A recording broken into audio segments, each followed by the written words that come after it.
We're going to factor by taking out the greatest common factor, but before we do that, I want you to recognize something first. If I were to ask you to multiply 2 times x plus 3, the process you would use would be take 2 times x and then 2 times 3. This is the distributive property. And when you multiply that out, you get 2x plus 6. What factoring is backwards. You're actually given the answer. You're asked to factor out the GCF. So if the question were this, to factor 2x plus 6, the first thing you would need to do is find the GCF. The GCF is greatest common factor. Then the key word is common. So what's common to 2x and 6? Well, what number divides in both 2 and 6? And you would say 2. Now to do this, to factor 2x plus 6, what you would recognize is that the GCF always goes outside of one set of parentheses, and that's for the GCF. Now to get the expression that goes inside, this is the easiest way. You take the original expression and you divide both of those terms by 2. And when you do that, these 2's cancel and it leaves the x. 6 divided by 2 is 3. So this is actually backwards from this.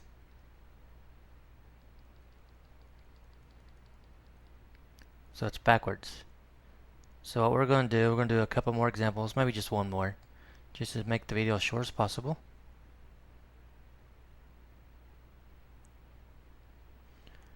And so let's factor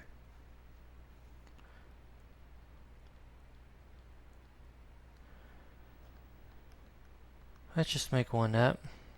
Let's just one a little bit more difficult. 4x squared y cubed minus 14x y to the 5th. Now once again, the hardest part is the GCF. So let's look at the numbers. 4 and 14. What number divides in both 4 and 14? We want the greatest number that's common to both of them. If you think about it, that number is 2. If you were to list all the factors of 4, you would list 1 and 4. For 14, you would list 1, 2, 7, and 14. The 2 is the one that's largest. Well, I forgot the 2 over here. Don't forget the 2. So 2 is the largest one. Hey, make sure you write down all the factors. And now to factor 4x squared y cubed minus 14xy to 5th, we have part of the GCF, but not all of it, because we also have x's that are in common. Now if you were to write down all the x's for x squared, you write down 2 of them, and over here you would write down 1. Well, how many x's do they have in common? Just that 1. And the same thing with the y's. You would have 3 y's here and 5 y's over here. Now how many do they have in common? 3 and 3. So it's 3. In other words, when it's with the exponents or the variables, it's always the smallest exponent. So our GCF is 2xy to the 3rd. So what that means is we're going to write that GCF outside of one set of parentheses. And to find the answer that goes inside, we're going to divide each term in the polynomial by the GCF. We're going to divide each term by the GCF. And so I'm setting it up like this, hopefully to make it a little bit easier to see what the answer is. Keep on bringing down the GCF. Let's divide out the numbers and the variables. 2 goes into 4 2 times. This x cancels one of those x's, leaving an x. And these y's cancel. Minus 2 goes into 14 7 times. These x's cancel. These 3 y's cancel 3 of those, leaving 2. And there's your final answer. So the hardest part is finding the GCF. That GCF goes outside the parentheses, one set of parentheses. And to find what goes inside the parentheses, divide each term in the polynomial by that GCF. Whatever you get is the answer. If you find out that you still have something in common, that means you didn't use a GCF. And that's it. Now let's factor by grouping. Now I'm just going to use an example. AX plus AY plus BX plus BY. Now the first thing you always do when you factor any expression, you look for a GCF in all the terms. Now this one doesn't have a GCF in all 4 terms, but if you notice, the first 2 have a GCF, and the second two do also. So we're going to group them, the first two and the last two. So what we're going to do, we're going to use the GCF method on the first two terms and then on the last two. So in these first two terms, you'll notice that there's an A in common. Now the A, which is the GCF of the first two terms, always goes outside of one set of parentheses. To find what goes inside, divide each term by that A. And when you do that, these A's will cancel, leaving X, and so will these A's, leaving the Y, and don't forget that plus sign. Now these two terms, well, first off, see that plus sign? Always bring that one down. So these two have a B in common. See that B? So that's another GCF. To find what goes inside the parentheses, because there's always one set of parentheses after the GCF, we'll divide each term by B, and what's left over goes inside the parentheses, and you should see X plus Y. Now we're not done for two reasons. One reason is we cannot have a plus or minus separating our two factors. It has to always be multiplication. So that means we have to go further. If you look at this term, you'll notice something they have in common. They both have the X plus Y. So that's a GCF.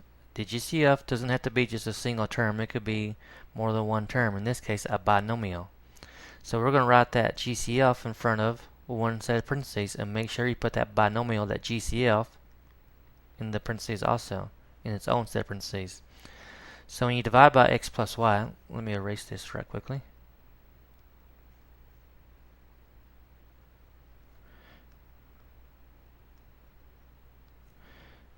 So when we divide both sides, or both expressions, by X plus Y, you'll notice that those cancel out, which is what they're supposed to do. They do cancel, and it does leave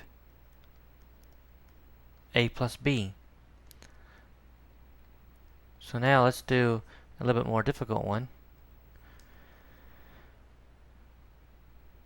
Hopefully you won't think of it as being too bad, but we're going to factor.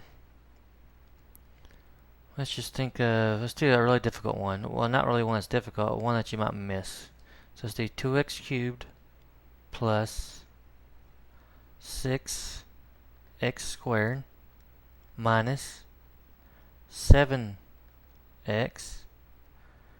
minus 21.